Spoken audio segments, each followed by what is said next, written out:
This will be my first ever MLP fanfic reading, and where better to start than with my own fanfic.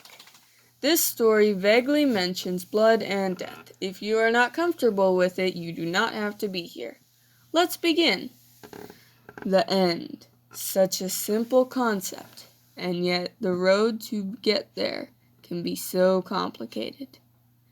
Well, the end doesn't sound like a good starting point for our story.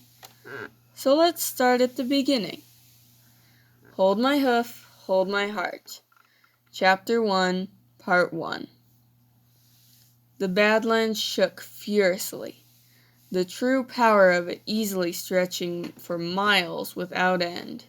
Two changeling queens battled it out in a one-on-one fight to the death, each hoping that they would take the other's hive for their own.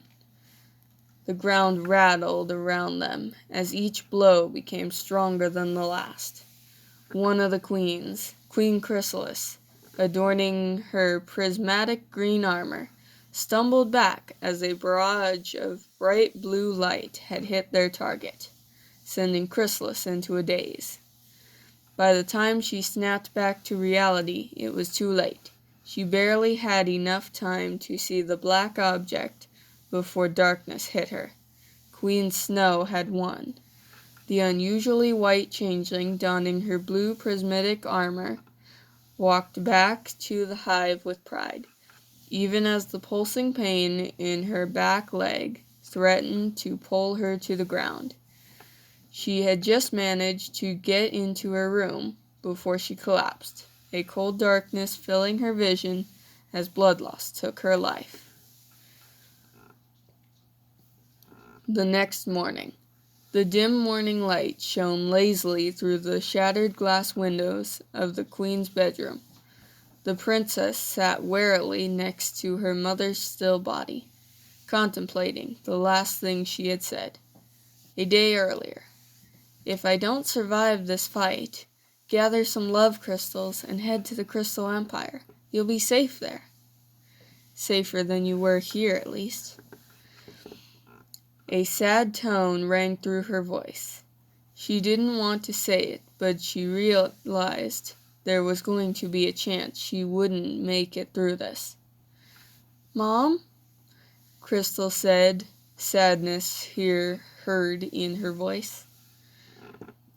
"What about the rest of the hive?" "The hive will make sure that you can get away safely. After a few weeks, when the chaos has settled, you can come back. And don't worry about the hive mind. If I pass and the hive mind dies, all you need to restart it is a changeling that was originally from our hive. You know what to do next," Queen Snow had said. In the present, wiping what she could away from her bright blue, tear-filled eyes, she galloped out the door only to stop in her tracks when she realized just how cold the Crystal Empire would be. Even though her carapace was as white as snow, she sure wasn't built for it. Grabbing her mother's saddlebags and a couple too many scarves, a pair of boots, she headed for the kitchen at a quick trotting pace. The Crystal Empire. An emergency evacuation notice was in place for half the Crystal Empire, the half that was closest to the mountain range. A weak earthquake started this fiasco only about an hour ago, bringing with it small avalanches of ice and snow that made its way into the Crystal Empire. As that hour went on, however, the earthquakes only got stronger, bringing with it more ice and snow, threatening to cover some houses on the outskirts of town. By the time the second hour was rolling around, most of the houses close to the mountain range had been covered, some chimneys poking out of the rubble of snow and ice.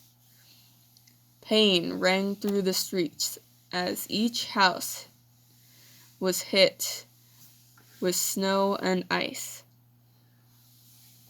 metaphorically for those who lost their houses, and literally for those who were about to lose their hearing. A sound-dampening spell was cast around the throne room of the castle, in hopes that they would still be able to hear if the castle didn't end up collapsing in on them in the end. The sound of uneasy hoofsteps filled the room. All the crystal guards who were posted in the throne room were sent to help in the evacuation.